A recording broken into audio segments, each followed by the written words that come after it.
if you're trying to lose body fat because your doctor told you that you have got fatty liver or you have got obesity now, meaning BMI, body mass index, is more than 30, from 25 to 30 it's called overweight, not obese, but above 30 you are obese. And when you become obese, it is not about just body weight, it's about the distribution of the fat. Obviously you can be obese because of bigger muscles like a rugby player. That's why I'm more in favor of body composition analysis, which is a bit expensive. In a sense, we cannot offer it to the population, which will be a Botp. The best is research grade is DEXA bone scan or composition scan. You probably heard of DEXA bone scan that we do for osteoporosis, thin bone, brittle bone, osteopenia detection.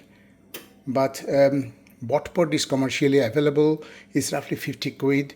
You get a body composition. You start your health journey.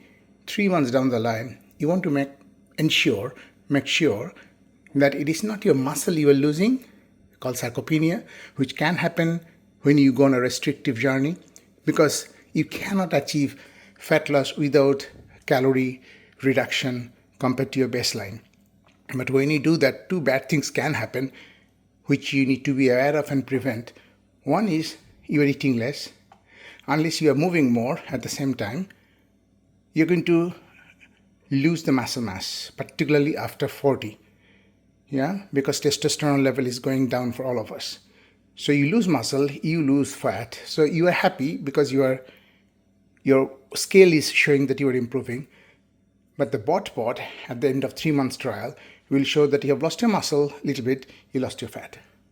So one thing is you have to do some strength training, not running, strength training, upper body, lower body, to keep your muscle mass intact.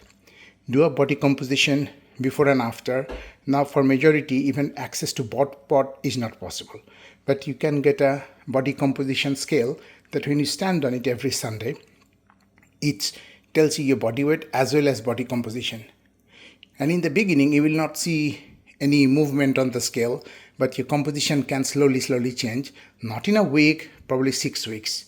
Okay? And when you're doing this journey, fat loss journey, I get asked question, what should I eat then? If you're asking me not to eat this, I call this a GPS food.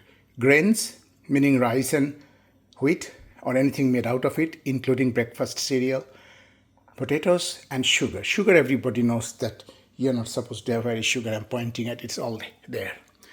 If you have to eat sugar, go for not white sugar. All other form of sugar, but not white sugar, if you can. So avoid GPS and go more veggie and protein. You need to break your fast, not at usual British breakfast time of 6, 7, 8. You need to push it down to as late as possible, but definitely not beyond lunchtime. It has to be lunch or maybe brunch. So this is my breakfast, but not at 8 o'clock. I normally take it maybe my lunch break. It's a form of intermittent fasting. So you're pushing your breakfast. It's still breakfast because you're breaking your fast. And it has to start with a lot of protein and veg and bit of fat. No carbohydrate, as you can see, although there is a little bit of carbohydrate in this and this, not in this probably. So you prepare your breakfast. You saute the vegetable, little bit of spice, ginger, whatever you fancy, and salt, and you got egg. Egg is the most complete source of protein. If you're vegan or vegetarian, I know some of the vegetarian will still have egg. They're called ovo-vegetarian. It's the best protein. It's complete protein. And remember, if you only eat albumin, the white bit, without the yellow bit, it's problem. You Google, go to PubMed and see why you should eat all, not just white. And it is a very good source of cholesterol. Our body needs cholesterol. We make cholesterol, your blood cholesterol, 80% roughly we make in our body. Why would body make cholesterol if it's an enemy? Cholesterol is not an enemy. I can tell you what is the enemy, which is inflammation in the blood vessel. That is the enemy. Cholesterol is just trying to patch it up But when the heart attack happens, you see the cholesterol plaque, you think cholesterol is the problem. Actually, cholesterol was trying to help you from that inflammation damaging the artery. But this is a big debate going on still. We will soon come to a conclusion, and the guideline, I guess, will change, and we will decriminalize cholesterol. But this is a very controversial topic, I must say, and this is my personal opinion. I'm a gastroenterologist by trade. This is what our manager gave it to me, because I talk about poop all day. But unfortunately, my wife liked it more, and she now possesses it, not me anymore. So this is it. This is my breakfast. This is my lunch. And Saturday, Sunday, whatever I fancy, I will do. I will do breakfast with my family at 8 o'clock, 9 o'clock, 7 o'clock. I go out, I eat really bad carbs. I don't care, because I love food. I love my carb. But a little bit of self-control is must. And I don't call it a diet, because it has to be a life's philosophy that I will always start my food with protein and veg and fat.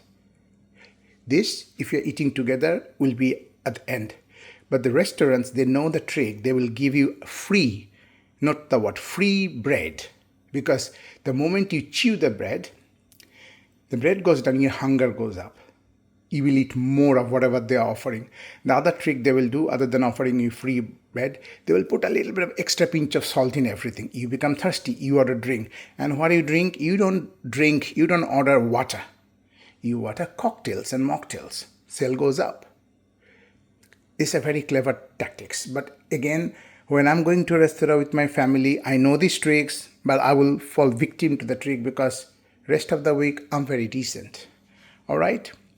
Oh, I just remember I didn't tell you the other problem with calorie restriction, which is metabolic rate will go down, because body thinks you are entering a starvation mode. So body will spend less energy when you are resting, sleeping. But only that will go up if you do some strength training or aerobic exercise. Remember, only aerobic is not going to help you. Only running, swimming is not going to help you, because you need muscles to be activated, and you cannot activate your muscles properly just with aerobics. So you see the long distance runner, they're skinny. They're almost like malnourished looking, very skinny. And they're very fit aerobic, but they don't have any muscle, which is not a great thing, because then as you age, you will lose balance. You will fall because your muscles are not strong enough to keep your balance. They've got a sense of balance, but muscles, you don't have muscles. So strength training, push your breakfast to the brunch, lunchtime. Do not have any breakfast cereal or any fruits or anything sweet or any carbohydrate in your breakfast time. But yes, have it later. So that's a very quick 7-8 minute summary of what should be your breakfast Monday to Friday if you really want to stay healthy and lose fat. I hope you got the message. And remember, whatever you are doing, do not do it just because you listened to me and you're inspired, because I don't know your condition. I don't know whether you're on diabetic medicine or other problem. So it's just not to save me, but to save you. Just whatever you hear online, take with a pinch of salt. Do your own research. Discuss with your doctor and then adopt it. Little bit, not all of it, and then gradually build up. Otherwise, many things can happen. Patients say, oh, you told me to eat this. I'm so gassy now, because they're not chewing. Or they ask question, oh, 4 eggs. What do you mean? I don't eat the yolks because I heard it is dangerous. And most of the doctors are still in the dark age, and they will say, yes, it is dangerous, because they are not updating their knowledge, because they are following guidelines blindly, because guidelines takes 10 years to change. That's the problem.